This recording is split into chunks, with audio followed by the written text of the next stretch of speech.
ಕೌಶಲಗಳನ್ನು ಕಲಿಯುವುದು ಅತಿ ಮುಖ್ಯ.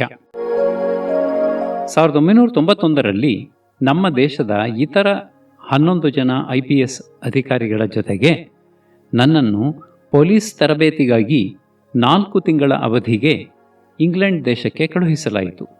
ಊಟ, ವಸತಿ ಮತ್ತು ತರಬೇತಿ ವೆಚ್ಚವನ್ನು ಬ್ರಿಟಿಷ್ ಸರ್ಕಾರವೇ ನೋಡಿಕೊಂಡು ನಮಗೆ ದಿನವೊಂದಕ್ಕೆ 3 ಪೌಂಡುಗಳನ್ನು ಖಾಸಗಿ ವೆಚ್ಚಕ್ಕಾಗಿ ನೀಡಲಾಗುತ್ತಿತ್ತು.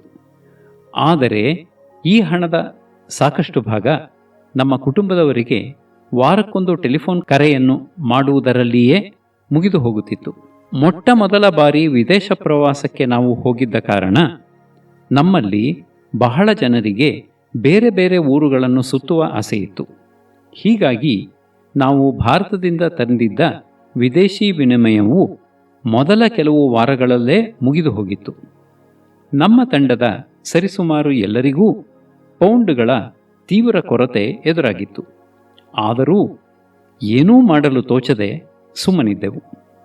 ಏತನ್ಮಧ್ಯೆ ನಮ್ಮ ತಂಡದ ಸದಸ್ಯನೊಬ್ಬನ ಬಳಿಗೆ ಬಂದ ಅವನ ಸ್ನೇಹಿತರು ಆತನನ್ನು ಮುಂದಿನ ಭಾನುವಾರ ತಮ್ಮ ಮನೆಗೆ ಸತ್ಯನಾರಾಯಣ ಪೂಜೆಗೆ ಆಹ್ವಾನಿಸಿ ನಂತರದ ಭೋಜನಕ್ಕೂ ಕರೆದರು.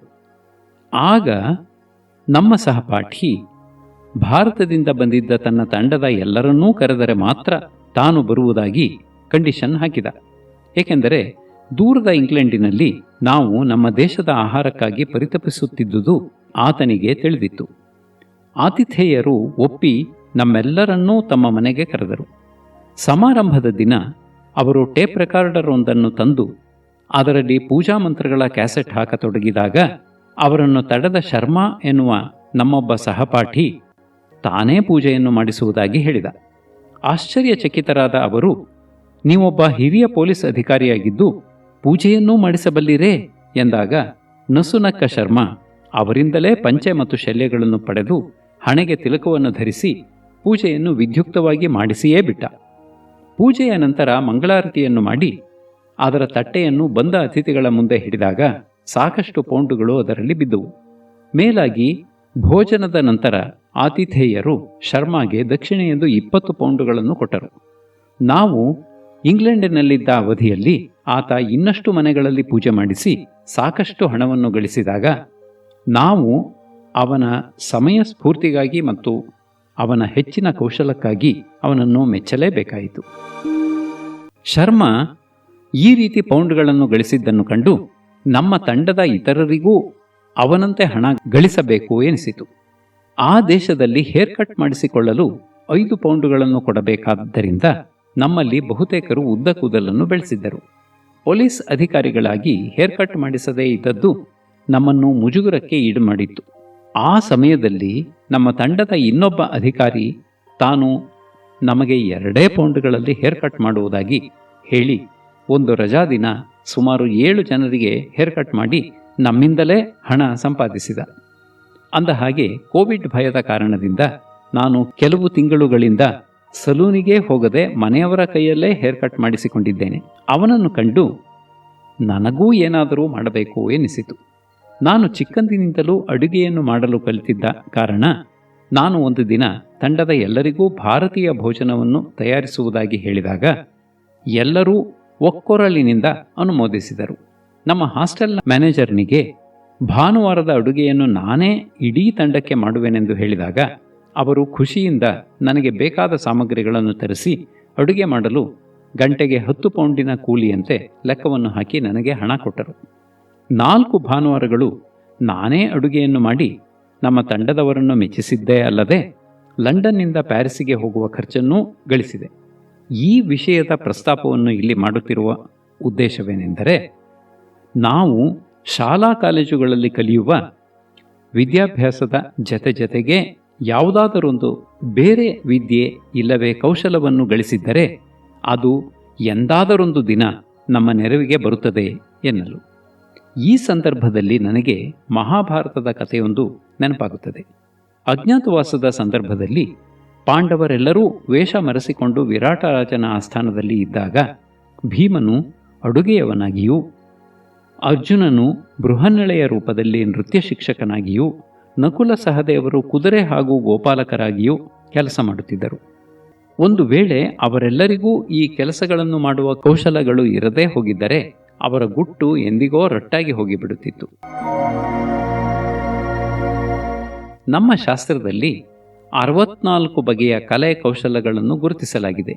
ಇವುಗಳಲ್ಲಿ ಪಾಕಶಾಸ್ತ್ರ, ಗೀತ, ವಾದ್ಯ, ನಾಟ್ಯ, ನೃತ್ಯ, ವಾಸ್ತು, ಇಂದ್ರಜಾಲ, ಯೋಗ, ತೋಟಗಾರಿಕೆ, ಬಡಗಿಯ ವಿದ್ಯೆ, ಅಕ್ಕಸಾಲಿಗರ ಕಲೆ, ಮೇಕಪ್ ಮಾಡುವುದು, ಹೊಲಿಗೆ, ಕಸೂತಿ ಮುಂತಾದವುಗಳಿವೆ. ಇವೆಲ್ಲ ವಿದ್ಯೆಗಳಲ್ಲಿ ಪಾರಂಗತರಾದವರಿಗೆ ಸಾಕಷ್ಟು ಗೌರವವನ್ನು ನೀಡಲಾಗುತ್ತಿತ್ತು. ರಾಜ ಮಹಾರಾಜರಿಗೆ ಇವನ್ನು ಕಲಿಸಲಾಗುತ್ತಿತ್ತು. ಸಾಂದೀಪನಿ ಗುರುಗಳು ಕೃಷ್ಣ ಬಲರಾಮರಿಗೆ ಎಲ್ಲ 64 ವಿದ್ಯೆಗಳನ್ನೂ ಕಲಿಸಿಕೊಟ್ಟಿದ್ದರು. ವಿಕ್ರಮಾದಿತ್ಯ ಮತ್ತು ಭೋಜರಾಜರು ಈ ಎಲ್ಲ ವಿದ್ಯೆಗಳಲ್ಲೂ ಪಾರಂಗತರಾಗಿದ್ದರು ಎನ್ನುತ್ತಾರೆ. ರಾಜನೇ ಆಗಿರಲಿ, ಪೊಲೀಸ್ ಅಧಿಕಾರಿಯೇ ಆಗಿರಲಿ, ತನ್ನ ವೃತ್ತಿಯ ಹೊರತಾಗಿ ಬೇರೆ ವಿದ್ಯೆ ಹಾಗೂ ಕೌಶಲಗಳನ್ನು ಕಲಿತಿದ್ದರೆ ಎಂಥ ಪ್ರಸಂಗ ಬಂದರೂ ಅವನ್ನು ಸುಲಭವಾಗಿ ಎದುರಿಸಬಹುದು. ಪೊಲೀಸ್ ಸೇವೆಯಿಂದ ನಿವೃತ್ತಿ ಹೊಂದಿದ ನಂತರ ನಾನು ವಿದ್ಯಾಸಂಸ್ಥೆಯೊಂದರ ಮುಖ್ಯಸ್ಥನಾಗಿದ್ದೆ. ಆಗ ಹಲವಾರು ಶಿಕ್ಷಣ ತಜ್ಞರು ಮತ್ತು ಕೈಗಾರಿಕೋದ್ಯಮಿಗಳನ್ನು ಭೇಟಿ ಮಾಡುವ ಅವಕಾಶವೂ ಬರುತ್ತಿತ್ತು. ಕಾಲೇಜು, ವಿಶ್ವವಿದ್ಯಾನಿಲಯಗಳಿಂದ ಪಾಸಾದ ಪದವೀಧರರು ನಮಗೆ ಯಾವುದೇ ಉಪಯೋಗಕ್ಕೆ ಬರುತ್ತಿಲ್ಲ ಎಂದು ಹಲವಾರು ಉದ್ಯಮಿಗಳು ಪದೇ ಪದೇ ಹೇಳುತ್ತಾ, ನೀವು ವಿದ್ಯಾರ್ಥಿಗಳಿಗೆ ವಿದ್ಯೆಯನ್ನು ಕಲಿಸುತ್ತೀರಿ, ಆದರೆ ಅವರಿಗೆ ಪದವಿಯನ್ನು ಪಡೆದ ನಂತರ ಫ್ಯಾಕ್ಟರಿಯಲ್ಲಿ ಹೇಗೆ ಕೆಲಸ ಮಾಡಬೇಕು ಎಂದು ಕಲಿಸದ ಕಾರಣ ಮತ್ತು ಅವರು ಯಾವುದೇ ಕೌಶಲಗಳನ್ನು ಹೊಂದಿರದ ಕಾರಣ ನಾವು ಅವರಿಗೆ ಮತ್ತೊಮ್ಮೆ ತರಬೇತಿಯನ್ನು ನೀಡಬೇಕು. ನಮ್ಮ ಫ್ಯಾಕ್ಟರಿಯಲ್ಲಿಯೇ ಕೆಲಸ ಮಾಡುವ ಅನುಭವ ಇರುವ ಒಬ್ಬ ಸಾಮಾನ್ಯ ವ್ಯಕ್ತಿ ನಿಮ್ಮ ಪದವೀಧರರಿಗಿಂತ ಚೆನ್ನಾಗಿ ಕೆಲಸ ಮಾಡಬಲ್ಲ. ಹೆಚ್ಚು ಸಂಬಳ ನೀಡಿ ಪದವೀಧರರನ್ನು ಕೆಲಸಕ್ಕೆ ತೆಗೆದುಕೊಂಡು ಅವರಿಗೆ ಕೌಶಲವನ್ನು ಕಲಿಸಲು ನಾವು ಏಕೆ ಹಣ ಮತ್ತು ಕಾಲವನ್ನು ವ್ಯಯಿಸಬೇಕು ಎಂದು ಕೇಳುತ್ತಿದ್ದರು.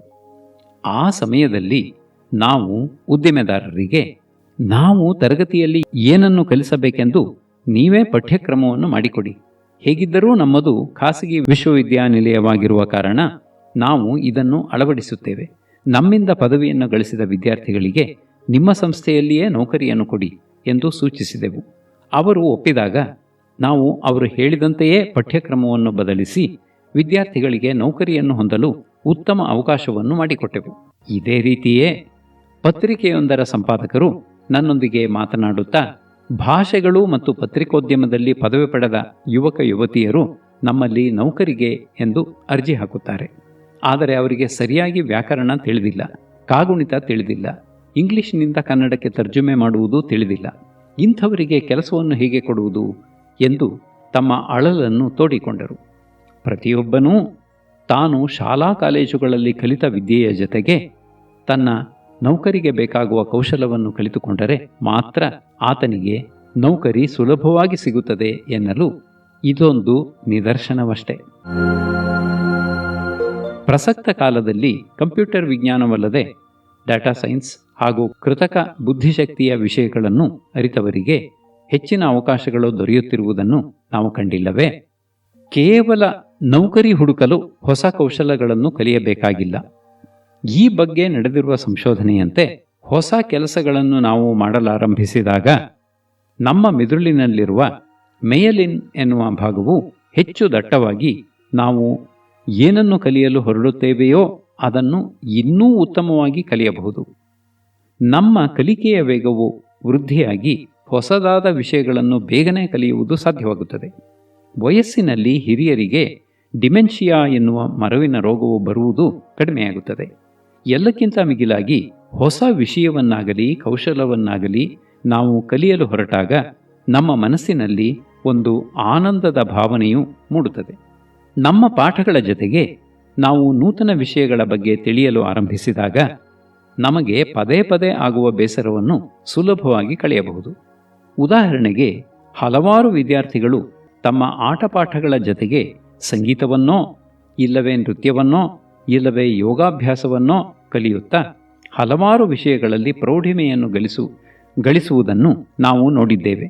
ಎಷ್ಟೋ ಬಾರಿ ಅವರು ತಾವು ಹೊಸದಾಗಿ ಕಲಿತ ವಿಷಯಗಳ ಬಗ್ಗೆಯೇ ಹೆಚ್ಚಿನ ಜ್ಞಾನವನ್ನು ಪಡೆದು ಆ ಸಂಬಂಧದ ಉದ್ಯೋಗವನ್ನೇ ಮಾಡುತ್ತಾರೆ. ಕರ್ನಾಟಕ ಶಾಸ್ತ್ರೀಯ ಸಂಗೀತದ ದಿಗ್ಗಜರಾಗಿರುವ ಸಂಜಯ್ ಸುಬ್ರಹ್ಮಣ್ಯಂ ಹಾಗೂ ವಿಶಾಖಾ ಹರಿ ಚಾರ್ಟರ್ಡ್ ಅಕೌಂಟೆಂಟ್ ವೃತ್ತಿಯನ್ನು ತ್ಯಜಿಸಿ ಪೂರ್ಣ ಪ್ರಮಾಣದ ಸಂಗೀತಗಾರರಾಗಿದ್ದಾರೆ. ಅದೇ ರೀತಿಯೇ ವೈದ್ಯನಾಗಿದ್ದ ಜಾರ್ಜಿಯೋ ಅರ್ಮಾನಿ ಇಂದು ವಿಶ್ವದ ಹೆಸರಾಂತ ಫ್ಯಾಷನ್ ಡಿಸೈನರ್ಗಳಲ್ಲಿ ಒಬ್ಬ. ಹೆಸರಾಂತ ನೃತ್ಯಗಾರ್ತಿ ಮಲ್ಲಿಕಾ ಸಾರಾಭಾಯಿ, ಕ್ರಿಕೆಟ್ ಕಾಮೆಂಟರಿ ಮಾಡುವ ಹರ್ಷ ಭೋಗ್ಲೆ, ಹೆಸರಾಂತ ಕಾದಂಬರಿಕಾರ ಚೇತನ್ ಭಗತ್ ಮ್ಯಾನೇಜ್ಮೆಂಟ್ನಲ್ಲಿ ಪದವಿ ಗಳಿಸಿದ್ದರೂ ಬೇರೆ ಬೇರೆ ವೃತ್ತಿಗಳಲ್ಲಿ ಮಿಂಚುತ್ತಿದ್ದಾರೆ. ನನ್ನ ಸಹಪಾಠಿ ರವೀಂದ್ರ BSc ನಂತರ ಇಂಜಿನಿಯರಿಂಗ್ ಪದವಿಯನ್ನು ಗಳಿಸಿ ಕೆಲವು ವರ್ಷಗಳ ಕಾಲ ಹಲವಾರು ಉತ್ಪನ್ನಗಳ ಮಾರ್ಕೆಟಿಂಗ್ ಮಾಡಿದ ಬಳಿಕ ಈಗ ಹೃದಯ ಚಿಕಿತ್ಸೆಯಲ್ಲಿ ಅಳವಡಿಸುವ ಸ್ಟೆಂಟ್ಗಳ ಬಗ್ಗೆ ಎಷ್ಟು ಜ್ಞಾನವನ್ನು ಪಡೆದಿದ್ದಾನೆಂದರೆ ಡಾಕ್ಟರ್ಗಳೂ ಅವನ ಸಲಹೆಯನ್ನು ಕೇಳುತ್ತಾರೆ. ಅವನು ಕಾಲೇಜಿನಲ್ಲಿ ಕಲಿತ ವಿಷಯಕ್ಕಿಂತಲೂ ತನಗೆ ಇಷ್ಟವಾದ ಇನ್ನೊಂದು ವಿಷಯದ ಬಗ್ಗೆ ಪ್ರಭುತ್ವವನ್ನು ಪಡೆದಿದ್ದಾನೆ. ಇದೇ ಕಾರಣದಿಂದ ಆತ ಇನ್ನೊಂದು ಪರಿಸ್ಥಿತಿಗೆ ಸುಲಭವಾಗಿ ಹೊಂದಿಕೊಳ್ಳುವುದನ್ನು ರೂಢಿಸಿಕೊಂಡಿದ್ದಾನೆ. ನಾವು ಹೆಚ್ಚು ಹೆಚ್ಚಾಗಿ ಹೊಸ ವಿದ್ಯೆಗಳನ್ನು ಕೌಶಲಗಳನ್ನು ಕಲಿತಾಗ ನಮಗೆ ಹೆಚ್ಚಿನ ಆಯ್ಕೆಗಳು ದೊರೆಯುವಂತಹ ಅವಕಾಶವೂ ಸಿಗುತ್ತದೆ. ಇದಲ್ಲದೆ ನಮ್ಮಂತೆಯೇ ವಿದ್ಯಾಭ್ಯಾಸವನ್ನು ಪಡೆದಿರುವ ಇತರರ ಜೊತೆಗೆ ನಾವು ನೌಕರಿಗಾಗಿಯೋ ಇಲ್ಲವೇ ಸ್ಥಾನಕ್ಕಾಗಿಯೋ ಸ್ಪರ್ಧಿಸುವ ಸಮಯದಲ್ಲಿ ನಮಗೆ ಹೆಚ್ಚಿನ ಕೌಶಲಗಳು ಇದ್ದರೆ ನಮ್ಮನ್ನು ಆಯ್ಕೆ ಮಾಡುವ ಅವಕಾಶಗಳು ಹೆಚ್ಚಾಗುತ್ತವೆ. ಇವೆಲ್ಲಕ್ಕಿಂತ ಮಿಗಿಲಾಗಿ ಹೆಚ್ಚು ಹೆಚ್ಚು ವಿದ್ಯೆಗಳು ಕೌಶಲಗಳನ್ನು ಕಲಿತಾಗ ನಮಗೆ ನಮ್ಮ ಮೇಲಿರುವ ಆತ್ಮವಿಶ್ವಾಸವು ಹೆಚ್ಚಾಗುತ್ತದೆ. ನಮ್ಮ ಸೃಜನಶೀಲತೆ ಚಿಮ್ಮುತ್ತದೆ. ನಮಗೆ ಹೊಸ ಹೊಸ ಐಡಿಯಾಗಳು ಹೊಳೆಯುತ್ತವೆ. ನಮ್ಮ ಜೀವನವು ಸಾರ್ಥಕವಾಯಿತು ಎನಿಸುತ್ತದೆ. ನಮ್ಮ ಬೇಸರವು ಕಳೆಯುತ್ತದೆ. ನಮಗೆ ಹೆಚ್ಚಿನ ಆಯ್ಕೆಗಳು ದೊರೆಯುತ್ತವೆ. ನಮ್ಮಲ್ಲಿ ಆತ್ಮನಿರ್ಭರತೆ ಬರುತ್ತದೆ. ನಮ್ಮ ಆರೋಗ್ಯವು ಉತ್ತಮವಾಗುತ್ತದೆ. ನಮ್ಮಲ್ಲಿರುವ ಜ್ಞಾನವು ಪ್ರಸಕ್ತವಾಗಿ ಇರುತ್ತದೆ. ಹೊಸ ವಿದ್ಯೆಯನ್ನು ಇಂದಿನಿಂದಲೇ ಕರೆಯಬಾರದೇಕೆ? ನೈತಿಕ ಸ್ಥೈರ್ಯವೇ ನಮ್ಮ ಅತಿ ದೊಡ್ಡ ಗುಣವಾಗಿರಬೇಕು. 45 ವರ್ಷಗಳ ಹಿಂದಿನ ಮಾತು. ಅದೇ ತಾನೇ ನಾನು ಉಪವಿಭಾಗವೊಂದರ ಪೊಲೀಸ್ ಅಧಿಕಾರಿಯಾಗಿ ನನ್ನ ವೃತ್ತಿ ಜೀವನವನ್ನು ಆರಂಭಿಸಿದ್ದೆ. ನನ್ನ ಅಧೀನದಲ್ಲಿ 8 ಪೊಲೀಸ್ ಠಾಣೆಗಳು ಬರುತ್ತಿದ್ದವು.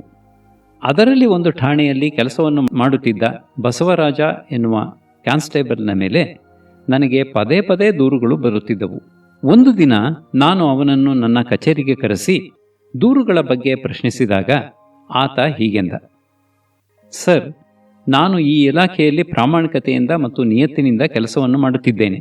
ಇಲ್ಲಿಯವರೆಗಿನ ನನ್ನ 18 ವರ್ಷದ ಸರ್ವೀಸಿನಲ್ಲಿ ನಾನು ಒಂದು ಪೈಸೆ ಲಂಚವನ್ನೂ ತೆಗೆದುಕೊಂಡಿಲ್ಲ. ನನ್ನ ಸಹೋದ್ಯೋಗಿಗಳು ಮೇಲಧಿಕಾರಿಗಳು ಕೆಟ್ಟ ಕೆಲಸಗಳನ್ನು ಮಾಡಿದಾಗ ನಾನು ಪ್ರತಿಭಟಿಸಿ ಅವರು ಮಾಡುತ್ತಿರುವುದು ತಪ್ಪು ಎಂದು ಹೇಳುತ್ತೇನೆ. ಕಾನೂನು ಬಾಹಿರ ಕೆಲಸಗಳನ್ನು ಮಾಡಲು ನನಗೆ ಆದೇಶಿಸಿದರೆ ನಾನು ಅವನ್ನು ಮಾಡುವುದಿಲ್ಲ. ಈ ಕಾರಣಕ್ಕಾಗಿ ನಾನು ಅವಿಧೇಯತೆಯಿಂದ ವರ್ತಿಸುತ್ತಿರುವೆನೆಂದು ನನ್ನ ಮೇಲೆ ಪದೇ ಪದೇ ಮೇಲಧಿಕಾರಿಗಳಿಗೆ ಚಾಡಿ ಹೇಳುತ್ತಾರೆ. ನಾನು ಯಾವ ಪೊಲೀಸ್ ಠಾಣೆಯಲ್ಲಿಯೂ 1 ವರ್ಷಕ್ಕಿಂತ ಹೆಚ್ಚು ಬಾರಿ ಕೆಲಸ ಮಾಡಿಲ್ಲ ಎಂದ. ಅವನ ಮಾತುಗಳನ್ನು ಕೇಳಿ ನನಗೆ ಆಶ್ಚರ್ಯವಾಯಿತು. ಆತ ಹೇಳುವುದು ನಿಜ ಎಂದು ಕೆಲವೇ ದಿನಗಳ ನಂತರ ಅರಿವಾದ ಬಳಿಕ ನನಗೆ ಅವನ ಬಗ್ಗೆ ಗೌರವ ಮೂಡಿತು. ಬಸವರಾಜನಂತಹ ಸಾವಿರಾರು ಜನರು ಪೊಲೀಸ್ ಇಲಾಖೆಯಲ್ಲಿ ಇಂದಿಗೂ ಇದ್ದು ತಮ್ಮ ನೈತಿಕ ಸ್ಥೈರ್ಯದಿಂದಲೇ ಇತರರಿಗೆ ಸ್ಫೂರ್ತಿಯಾಗಿದ್ದಾರೆ. ಸ್ಥೈರ್ಯವು ಸಾಮಾನ್ಯವಾಗಿ 2 ಭಾಗಗಳಾಗಿ ವಿಂಗಡಣೆಯಾಗುತ್ತದೆ. ಒಂದು ದೈಹಿಕ ಸ್ಥೈರ್ಯ, ಮತ್ತೊಂದು ಮಾನಸಿಕ ಸ್ಥೈರ್ಯ. ತನ್ನ ದೇಹಕ್ಕೆ ಎದುರಾಗಬಹುದಾದ ಯಾವುದೇ ರೀತಿಯ ನೋವು ಇಲ್ಲವೇ ಸಾವಿಗೂ ಹೆದರದೆ ಪರಿಸ್ಥಿತಿಯನ್ನು ಎದುರಿಸುವುದು ದೈಹಿಕ ಸ್ಥೈರ್ಯ. ಹಿಂಸಾಚಾರದಲ್ಲಿ ತೊಡಗಿರುವ ಗುಂಪುಗಳನ್ನು ಎದುರಿಸುವ ಪೊಲೀಸರು, ರಣರಂಗದಲ್ಲಿ ವೈರಿಗಳನ್ನು ಮಟ್ಟ ಹಾಕಲು ಹೋಗುವ ಸೈನಿಕರು, ಭಯಾನಕ ಪ್ರಾಣಿಗಳ ಜೊತೆಗೆ ಸೆಣಸಾಡುವವರು, ಪ್ರಾಣಾಪಾಯದ ಸನ್ನಿವೇಶಗಳಲ್ಲಿ ಸ್ವಲ್ಪವೂ ಎದೆಗುಂದದ ಕ್ರೀಡಾಪಟುಗಳು ದೈಹಿಕ ಸ್ಥೈರ್ಯದ ಉತ್ತಮ ಉದಾಹರಣೆ. ಇಂತಹವರೇ ತಮ್ಮ ದೇಹಕ್ಕೆ ಎಂತಹದೇ ತೊಂದರೆ ಎದುರಾದರೂ ಅದನ್ನು ಪರಿಗಣಿಸದೆ ಅಲೆಕ್ಸಾಂಡರ್ ನೆಪೋಲಿಯನ್ರಂತೆ ಮುನ್ನುಗ್ಗುವಂತಹವರು. ಮಾನಸಿಕ ಸ್ಥೈರ್ಯ ಎಂದರೆ ತಮ್ಮ ಮನಸ್ಸಿನ ಭಾವನೆಗಳಿಗೆ ಒದಗಬಹುದಾದ ತೊಂದರೆಗಳಿಗೆ ಹಾಗೂ ಒತ್ತಡಗಳಿಗೆ ಹೆದರದವರು. ಯಾರದೇ ಬಲವಂತಕ್ಕೂ ಬಗ್ಗದವರು, ಎಂತಹ ವಿರೋಧವಿದ್ದರೂ ತನ್ನ ಮನಸ್ಸಿಗೆ ಸರಿ ಎನಿಸಿದ್ದನ್ನೇ ಮಾಡುವವರು. ತಮ್ಮ ನೈತಿಕ ಸ್ಥೈರ್ಯದ ಬಲದಿಂದಲೇ ನಮ್ಮ ದೇಶಕ್ಕೆ ಸ್ವಾತಂತ್ರ್ಯವನ್ನು ತಂದುಕೊಟ್ಟ ಗಾಂಧೀಜಿ ಇಡೀ ವಿಶ್ವಕ್ಕೆ ಈ ವಿರಳ ಗುಣದ ಒಂದು ಜ್ವಲಂತ ಉದಾಹರಣೆಯಾಗಿದ್ದಾರೆ. Abraham Lincoln, Martin Luther King, Nelson Mandela ಮುಂತಾದವರು ಇದೇ ಗುಂಪಿಗೆ ಸೇರುವವರು. ಇಂತಹವರು ಎಂತಹದೇ ಕಷ್ಟದ ಸಂದರ್ಭದಲ್ಲಾಗಲಿ ಮುಂದಾಗುವ ಪರಿಣಾಮಗಳಿಗೆ ಹೆದರದೆಯೇ ತಾವು ನಂಬಿರುವ ತತ್ವಗಳಿಗೆ ಬದ್ಧರಾಗಿರುತ್ತಾರೆ. ನೈತಿಕ ಸ್ಥೈರ್ಯ ಎಂದರೇನು ಎನ್ನುವುದನ್ನು 2 ಕಥೆಗಳ ಮೂಲಕ ನಿರೂಪಿಸಬಹುದು. ರಾಜ ಹರಿಶ್ಚಂದ್ರ ತನ್ನ ಸರ್ವಸ್ವವನ್ನೂ ಕಳೆದುಕೊಂಡು ಸ್ಮಶಾನವನ್ನು ಕಾಯುತ್ತಿರುವಾಗ ಅವನದೇ ಮಗನ ಅಂತ್ಯ ಸಂಸ್ಕಾರಕ್ಕೆಂದು ಅವನ ಪತ್ನಿ ಬಂದಾಗ ಸ್ಮಶಾನದ ನಿಯಮದಂತೆ ಆಕೆಯಿಂದಲೇ ಶುಲ್ಕವನ್ನು ಪಡೆದದ್ದು ಆತನ ನೈತಿಕತೆಯ ಉದಾಹರಣೆ.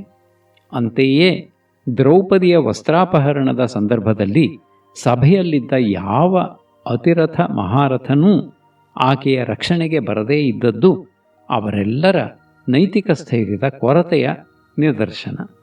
ಅಮೆರಿಕಾದ ಪ್ರಸಿದ್ಧ ಯುದ್ಧಪಟು ಜನರಲ್ ಪ್ಯಾಟನ್ ಹೇಳುವಂತೆ, ನೈತಿಕ ಸ್ಥೈರ್ಯವು ಒಬ್ಬ ಮನುಷ್ಯನಲ್ಲಿ ಇರಬೇಕಾದಂತಹ ಅತ್ಯಂತ ಬೆಲೆಬಾಳುವ ಹಾಗೂ ಸಾಮಾನ್ಯವಾಗಿ ಕಾಣದಿರುವ ಗುಣ. ಹೆಸರಾಂತ ಕಾದಂಬರಿಕಾರ ಮಾರ್ಕ್ ಟ್ವೇನ್ನ ಅಭಿಪ್ರಾಯದಲ್ಲಿ ಮಾನವರಲ್ಲಿ ದೈಹಿಕ ಸ್ಥೈರ್ಯವು ಅತ್ಯಂತ ಸಾಧಾರಣವಾಗಿರುವ ಗುಣವಾಗಿದ್ದರೆ ನೈತಿಕ ಸ್ಥೈರ್ಯವು ಅಸಾಧಾರಣವಾದ ಗುಣವಾಗಿದೆ. ಇಂತಹ ಅಸಾಧಾರಣವಾದ ಗುಣವಿದ್ದ 3 ದಿಟ್ಟ ಯುವಕರ ಬಗ್ಗೆ ಇಲ್ಲಿ ಪ್ರಸ್ತಾಪವನ್ನು ಮಾಡುವೆ. 1978ರ 23ನೇ ಫೆಬ್ರವರಿಯಂದು ಕೆಜಿಎಫ್ನಲ್ಲಿ ಜನಿಸಿದ ಮಂಜುನಾಥ್ ತನ್ನ ಊರಿನಲ್ಲಿಯೇ 12ನೆಯ ತರಗತಿಯವರೆಗೆ ಕಲಿತು ಅನಂತರ ಮೈಸೂರಿನ ಜೆಸಿಇ ಇಂಜಿನಿಯರಿಂಗ್ ಕಾಲೇಜಿನಲ್ಲಿ ಪದವಿ ಪಡೆದ. ನಂತರ ಆತ ಬ್ಯಾಂಕ್ನಿಂದ ವಿದ್ಯಾಭ್ಯಾಸದ ಸಾಲವನ್ನು ಪಡೆದು ಲಕ್ನೋದ ಪ್ರತಿಷ್ಠಿತ ಇಂಡಿಯನ್ ಇನ್ಸ್ಟಿಟ್ಯೂಟ್ ಆಫ್ ಮ್ಯಾನೇಜ್ಮೆಂಟ್ಗೆ ದಾಖಲಾದ. ಪ್ರತಿಭಾವಂತ ವಿದ್ಯಾರ್ಥಿಯಾಗಿದ್ದ ಕಾರಣ ಮಂಜುನಾಥ್ ಪದವಿ ಮುಗಿಸುವ ವೇಳೆಗೆ ಇಂಡಿಯನ್ ಆಯಿಲ್ ಕಾರ್ಪೊರೇಷನ್ ಆತನಿಗೆ ಮ್ಯಾನೇಜ್ಮೆಂಟ್ ಟ್ರೈನಿಯಾಗಿ ನೌಕರಿಯನ್ನು ನೀಡಿತು. ತನ್ನ ಕೆಲಸದಲ್ಲಿ ಅತೀವ ಬದ್ಧತೆಯನ್ನು ತೋರಿಸುತ್ತಿದ್ದ ಮಂಜುನಾಥ್ ಪ್ರಾಮಾಣಿಕ ವ್ಯಕ್ತಿಯಾಗಿದ್ದು ಎಲ್ಲ ರೀತಿಯ ಮೋಸ ವಂಚನೆಗಳ ವಿರುದ್ಧ ಹೋರಾಡಲು ಪಣತೊಟ್ಟಿದ್ದ.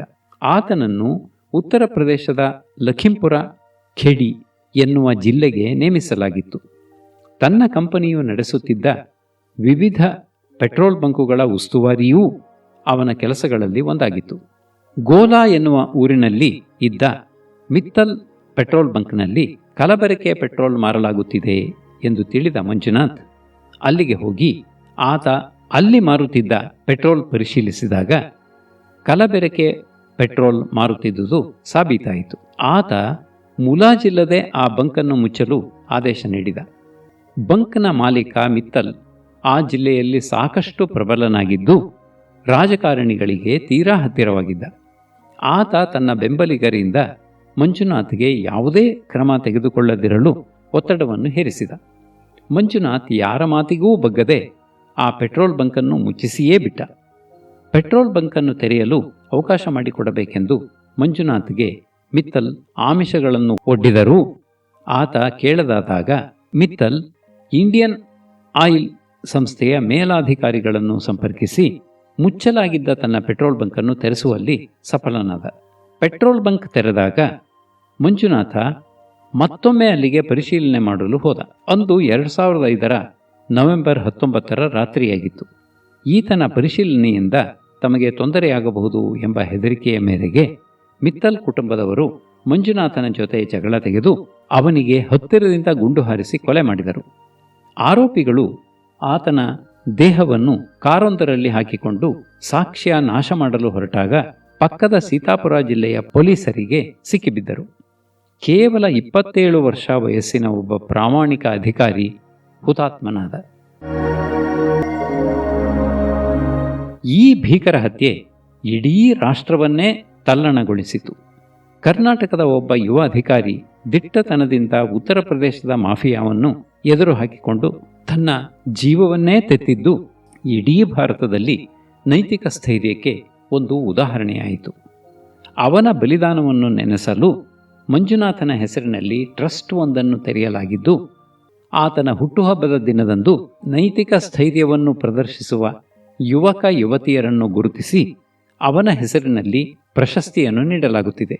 ಮಂಜುನಾಥನಂತೆಯೇ ನೈತಿಕ ಸ್ಥೈರ್ಯವನ್ನು ತೋರಿಸಿ ತನ್ನ ಪ್ರಾಣವನ್ನು ಕಳೆದುಕೊಂಡ ಬಿಹಾರದ ಸತ್ಯೇಂದ್ರನಾಥ್ ದುಬೆಯ ಬಗ್ಗೆಯೂ ಇಲ್ಲಿ ಪ್ರಸ್ತಾಪಿಸಲೇಬೇಕಾಗಿದೆ. ಸಣ್ಣ ಹಳ್ಳಿಯೊಂದರಲ್ಲಿ ಬಡ ಕುಟುಂಬವೊಂದರಲ್ಲಿ ಜನಿಸಿದ ಸತ್ಯೇಂದ್ರನಾಥನಿಗೆ 9 ಜನ ಒಡಹುಟ್ಟಿದವರು. ಸರ್ಕಾರಿ ಶಾಲೆಗಳಲ್ಲೇ ಕಲಿತ ಆತ 10 ಮತ್ತು 12ನೆಯ ಬೋರ್ಡ್ ಪರೀಕ್ಷೆಗಳೆರಡರಲ್ಲಿಯೂ ರಾಜ್ಯಕ್ಕೆ ಪ್ರಥಮ ಸ್ಥಾನವನ್ನು ಗಳಿಸಿ IIT ಕಾನ್ಪುರದಲ್ಲಿ BE ಪದವಿಯನ್ನು ಗಳಿಸಿದ ನಂತರ MTech ಪದವಿಯನ್ನು ಪಡೆದ. ಅನಂತರ ಸತ್ಯೇಂದ್ರನಾಥ್ ಕೇಂದ್ರ ಲೋಕಸೇವಾ ಆಯೋಗ ನಡೆಸುವ ಭಾರತೀಯ ಇಂಜಿನಿಯರಿಂಗ್ ಸೇವೆಯ ಸ್ಪರ್ಧಾತ್ಮಕ ಪರೀಕ್ಷೆಯನ್ನು ಮೊದಲ ಪ್ರಯತ್ನದಲ್ಲೇ ಪಾಸು ಮಾಡಿದ. ತರಬೇತಿಯ ನಂತರ 2002ರಲ್ಲಿ ಆತನನ್ನು ಜಾರ್ಖಂಡ್ ರಾಜ್ಯದಲ್ಲಿ ರಾಷ್ಟ್ರೀಯ ಹೆದ್ದಾರಿ ಪ್ರಾಧಿಕಾರದ ಅಧಿಕಾರಿಯನ್ನಾಗಿ ನೇಮಿಸಲಾಯಿತು. ಆ ಸಮಯದಲ್ಲಿ ಗೋಲ್ಡನ್ ಕ್ವಾಡ್ರಿಲಾಟರಲ್ ಎಂದು ಕರೆಯುವ ರಾಷ್ಟ್ರೀಯ ಹೆದ್ದಾರಿ ನಿರ್ಮಾಣ ಕಾಮಗಾರಿಯೂ ನಡೆಯುತ್ತಿತ್ತು. ನೌಕರಿಗೆ ಸೇರಿದ ಕೆಲವೇ ದಿನಗಳಲ್ಲಿ ಸತ್ಯೇಂದ್ರನಾಥ್ ಕೆಲವು ಗುತ್ತಿಗೆದಾರರು ಪ್ರಾಧಿಕಾರದ ಭ್ರಷ್ಟ ಅಧಿಕಾರಿಗಳ ಜೊತೆ ಸೇರಿಕೊಂಡು ಕಳಪೆ ವಸ್ತುಗಳನ್ನು ಉಪಯೋಗಿಸಿ ರಸ್ತೆ ನಿರ್ಮಾಣ ಮಾಡುತ್ತಿದ್ದುದನ್ನು ಗಮನಿಸಿ ಈ ಕೆಟ್ಟ ಸಂಪ್ರದಾಯಕ್ಕೆ ಇತಿಶ್ರೀ ಹರಡಬೇಕೆಂದು ನಿರ್ಧರಿಸಿದ. ಆತ ಗುತ್ತಿಗೆದಾರರು ಕಟ್ಟಿದ್ದ ರಸ್ತೆಗಳನ್ನು ಕೂಲಂಕಷವಾಗಿ ಪರೀಕ್ಷೆ ಮಾಡಲಾರಂಭಿಸಿದ. ಒಬ್ಬ ಗುತ್ತಿಗೆದಾರ ನಿರ್ಮಿಸಿದ್ದ ರಸ್ತೆಯ ಗುಣಮಟ್ಟ ತೀರಾ ಕೀಳುಮಟ್ಟದ್ದಾಗಿದ್ದರಿಂದ ಸುಮಾರು 1.5 ಕಿಲೋಮೀಟರ್ ಉದ್ದದ ರಸ್ತೆಯನ್ನು ಮರು ನಿರ್ಮಾಣ ಮಾಡಲು ಸತ್ಯೇಂದ್ರನಾಥ್ ಗುತ್ತಿಗೆದಾರನಿಗೆ ಸೂಚಿಸಿದ. ಗಾಬರಿಗೊಂಡ ಗುತ್ತಿಗೆದಾರ ಸತ್ಯೇಂದ್ರನಾಥನನ್ನು ತನ್ನ ನಿರ್ಧಾರವನ್ನು ಬದಲಿಸಲು ಪರಿಪರಿಯಾಗಿ ವಿನಂತಿಸಿದ. ಹಲವಾರು ಆಮಿಷಗಳನ್ನು ಒಡ್ಡಿದ. ಆದರೆ ಸತ್ಯೇಂದ್ರನಾಥ್ ತನ್ನ ನಿರ್ಧಾರಕ್ಕೆ ಬದ್ಧನಾಗಿಯೇ ಉಳಿದ. ಇದರಿಂದ ಕುಪಿತಗೊಂಡ ಗುತ್ತಿಗೆದಾರ 2003ರ ನವೆಂಬರ್ 27ರಂದು ಸತ್ಯೇಂದ್ರನಾಥ್ ಬನಾರಸ್ನಲ್ಲಿ ಒಂದು ವಿವಾಹಕ್ಕೆ ಹೋಗಿ ಹಿಂತಿರುಗಿ ಬರುತ್ತಿದ್ದಾಗ ಗಯಾದ ಬಳಿ ಅವನ ಕೊಲೆ ಮಾಡಿಸಿದ. ಈ ಪ್ರಕರಣದ ತನಿಖೆಯನ್ನು CBI ನಡೆಸಿತು. ಎಲ್ಲ ಆರೋಪಿತರಿಗೂ ಶಿಕ್ಷೆಯನ್ನು ಕೊಡಲಾಯಿತು. ಸತ್ಯೇಂದ್ರನಾಥ್ ಹೆಸರಿನಲ್ಲಿಯೂ ನೈತಿಕ ಸ್ಥೈರ್ಯ ತೋರುವ ಯುವಕ ಯುವತಿಯರಿಗೆ ಪ್ರಶಸ್ತಿಯನ್ನು ಕೊಡಲಾಗುತ್ತಿದೆ. 2009ರ IPS ತಂಡಕ್ಕೆ ಸೇರಿದ ನರೇಂದ್ರ ಕುಮಾರ್ ಅಲಿಗಢ್ ಮುಸ್ಲಿಂ ವಿಶ್ವವಿದ್ಯಾನಿಲಯದ ಪದವೀಧರ. ಆತ ಮಧ್ಯಪ್ರದೇಶದ ಮೊರೇನಾ ಜಿಲ್ಲೆಯಲ್ಲಿ ಸಹಾಯಕ SP ಆಗಿ ಕೆಲಸ ಮಾಡುತ್ತಿದ್ದ ಸಂದರ್ಭದಲ್ಲಿ ಆ ಜಿಲ್ಲೆಯ ಗಣಿ ಮಾಫಿಯಾಗಳ ಮೇಲೆ ಖಡಕ್ ಕಾರ್ಯಾಚರಣೆ ನಡೆಸಲಾರಂಭಿಸಿದ. ಹಲವಾರು ಕಾನೂನು ಬಾಹಿರ ಗಣಿಗಳನ್ನು ಮುಚ್ಚಿಸಲು ಕ್ರಮ ಕೈಗೊಂಡ. ಈ ಕಾರಣದಿಂದ ಆತ ರಾಜಕಾರಣಿಗಳು ಹಾಗೂ ಭ್ರಷ್ಟ ಹಿರಿಯ ಅಧಿಕಾರಿಗಳ ಕೆಂಗಣ್ಣಿಗೆ ಬಿದ್ದ. ಗಣಿಕುಳಗಳನ್ನು ಸುಮ್ಮನೆ ಬಿಡಲು ಅವನ ಮೇಲೆ ನಾನಾ ರೀತಿಯ ಒತ್ತಡಗಳನ್ನು ಹೇರಲಾಯಿತು. ಆದರೆ ಅವನಿಗೆ ತಾನು ಮಾಡುತ್ತಿರುವ ಕಾರ್ಯವು ನ್ಯಾಯಯುತವಾದದ್ದು ಎನ್ನುವ ಬಲವಾದ ನಂಬಿಕೆಯಿದ್ದ ಕಾರಣ ಆತ ಯಾರ ಮಾತುಗಳಿಗೂ ಬಗ್ಗಲಿಲ್ಲ. 2012ರ ಮಾರ್ಚ್ನ ಒಂದು ಬೆಳಿಗ್ಗೆ ಆತ ರಸ್ತೆಯಲ್ಲಿ ಅಕ್ರಮ ಗಣಿಗಾರಿಕೆಯ ವಾಹನಗಳಿಗಾಗಿ ತಪಾಸಣೆಯನ್ನು ಮಾಡುತ್ತಿದ್ದಾಗ ಗಣಿಯಿಂದ ಕಲ್ಲುಗಳನ್ನು ತರುತ್ತಿದ್ದ ಟ್ರ್ಯಾಕ್ಟರ್ ಒಂದನ್ನು ಅವನ ಮೇಲೆ ಹರಿಸಿ ಅವನ ಕೊಲೆಯನ್ನು ಮಾಡಲಾಯಿತು. ಈ 3 ದಿಟ್ಟ ಯುವಕರು ಇತರರಂತೆ ವರ್ತಿಸಿದ್ದರೆ ಇಂದು ಅವರ ಹೆಸರುಗಳು ದೇಶದ ಗಮನಕ್ಕೆ ಬರುತ್ತಲೇ ಇರಲಿಲ್ಲ. ಆದರೆ ಅವರು ತಾವು ನಂಬಿದ್ದ ಮೌಲ್ಯಗಳಿಗೆ ಬದ್ಧರಾಗಿದ್ದ ಕಾರಣದಿಂದಲೇ ಇಂದಿಗೂ ಸ್ಮರಣೀಯರಾಗಿದ್ದಾರೆ. ಈ ಮೂವರಂತೆಯೇ ಹಲವಾರು ಯುವಕ ಯುವತಿಯರು ಇಂದು ವಿಶ್ವದ ಗಮನ ಸೆಳೆದಿದ್ದಾರೆ.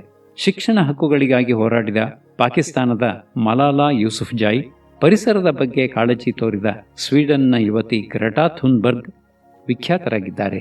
ಸಾಮಾಜಿಕ ಪರಿವರ್ತನೆಗೆ ಕಾರಣರಾಗಿದ್ದಾರೆ.